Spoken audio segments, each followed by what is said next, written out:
এটা গেছ নাই, আমাৰ ভাতটো বন্ধ হৈ গৈছে, খৰিও নাই পাবলৈ, জেংকৈ বুটলি ভাত খোৱা হৈছে। গেছ কি আপুনি বুক কৰিব পৰা নাই নি? বুক কৰিছোঁ, বুকত নাই, হেৰি নাই যে, বুকো কৰিছোঁ জয়শ্ৰী। অঁ, গেছৰ মূল্য বৃদ্ধি কৰিছে, 60 টকাকৈ মূল্য বৃদ্ধি কৰিছে, কি ক'ব? মূল্য বৃদ্ধি কৰিছে, আমি নোৱাৰিম নহয় ইমান হেৰিকৈ চলিব।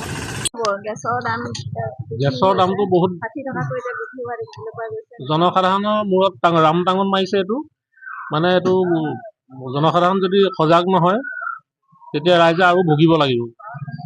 এতিয়া ইমান বৃদ্ধি হ'ব নালাগে একচুৱেলি।